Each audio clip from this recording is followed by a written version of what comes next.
Halo GSP, ada yang memperhatikan nggak apa yang dilakukan oleh rombongan Roy Suryo Rismon Tiva itu? Sampean dong gateke nggak? Kenapa mereka itu hanya mempermasalahkan hal-hal yang kecil, hal yang remeh terkait dengan Pak Jokowi, tapi mereka itu seperti buta, menutup mata, hatinya itu wis nggak kroso. Zaman Presiden SBY ada kasus Senturi, ya toh, ada kasus Hambalang. Itu mereka nggak memperhatikan sama sekali. Tapi kasus-kasus kecil dari masalah-masalah kecil dari hal-hal kecil dari Pak Jokowi itu mereka jelimeti. Kenapa bolo? Ini kan bukti. Ada udang di balik batu. Ya bolo. Nah, kenapa saya ngomongkan gini bolo ya? Karena ini ada dasarnya. Ada dasarnya apa? Mereka ini sebenarnya bukan pengen mencari kebenaran dan menegakkan kebenaran. Enggak. Mereka ini motifnya apa? Hanya pengen merusak citra Pak Jokowi. Hanya pengen menghancurkan nama baik Mas Gibran. Sehingga harapannya Pak Jokowi dan Mas Gibran nanti tidak ikut bermain dalam kancah perpolitikan nasional di 2029. Terus tujuan terselubung apa? Mereka pengen si anak manja itu nanti yang akan menjadi calon presiden. Sehingga mereka itu gelap, terus buta dengan kasus-kasus SBY saat jadi presiden gitu loh. Ini jujur aja saya ngomong kasus SBY. Emangnya SBY jadi presiden gak ada masalah kan? Coba malah ya, kamu perhatikan.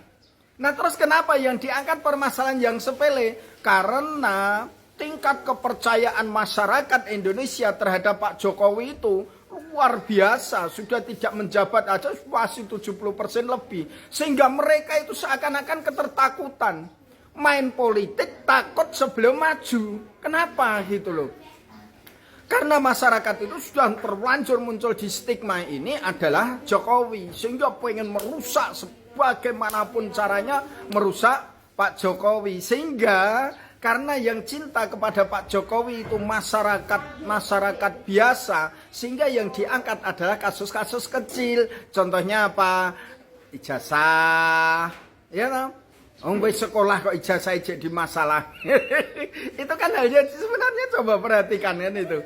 Terus apa kemarin itu soal duduknya Pak Jokowi, soal sakit, sakit gak didoake malah diumbar-umbar. Model-model kayak gitu coba kan. Misinya apa? Tapi boleh ya. Walaupun mereka menggunakan strategi itu, ini kan kayak teori-teori ini loh. Nek wong Jawa ngomongke teori mbok-mbok mbok menowo gitu. Tapi kalau teori di ini ngatakan teori probabilitas ya, kemungkinan-kemungkinan yang bisa diambil, poin yang bisa dipetik. Nah, mereka akhirnya melakukan seperti itu. Tapi apakah dengan model teori yang mereka lakukan ini nanti hasilnya akan linear, akan sama dengan yang saya yakin enggak? Enggak, boleh. Kenapa saya berkeyakinan enggak? Karena masyarakat sekarang ini semua sudah bisa mengakses informasi. Masyarakat sekarang ini sudah mudah mendapatkan data fakta, sumber. Kalau zaman dulu iya, sekarang nggak bisa. Ini saya kasih contoh ya. Saya itu punya satu komunitas di daerah perkebunan yang ada di pegunungan. Apakah mereka itu nggak bisa untuk mendapatkan akses informasi? Dapat. Walaupun di pegunungan sana mereka itu juga bisa kok. Bahwa gimana Roy Suryo, gimana Rismon, gimana Tiva ini. Mereka malah ketawa kok. Sehingga apakah teori yang akan digunakan ini akan nanti linear hasilnya? Saya katakan yakin tidak. Masyarakat sudah nggak bisa dibohongi lagi. Nggak bisa dibohongi. Masyarakat itu mudah untuk berpikir. Bagaimana seorang yang saat itu kerja di perusahaan BUMN di Aceh, terus jadi wali kota 2 periode, terus jadi gubernur, terus jadi presiden 10 tahun, ijazahnya palsu. Masyarakat nanti ngomongin malah ketawa loh, ora percaya kok. Tapi karena mereka itu hanya pengen merusak citra Pak Jokowi, merusak citra Mas Gibran demi untuk anak manja itu loh. anak manja yang pengen selak kebelet pengen jadi apa presiden wapres pembantu yang merasa juragan itu loh. Ngebet. Nah, bapaknya kan bingung. Anaknya rapayu, bapaknya bingung. Anaknya ini ngebet pengen jadi tapi rapayu itu. Sehingga apa? Karena pemilihan langsung sehingga rakyat ini dibombardir dengan isu-isu dengan permasalahan-permasalahan yang receh sehingga nanti akan termakan mereka harapannya tidak simpati lagi menurun kepercayaannya kepada Pak Jokowi dan Mas Gibran. Mereka itu sebenarnya hanya pengen ngambil limpahan ini. Limpahan orang-orang yang kemakan dengan isu-isu itu. Terus nanti akan mereka kasih sirup. Harapannya setelah dikasih sirup mereka itu terus ngikut. Tapi tak bilangi ya.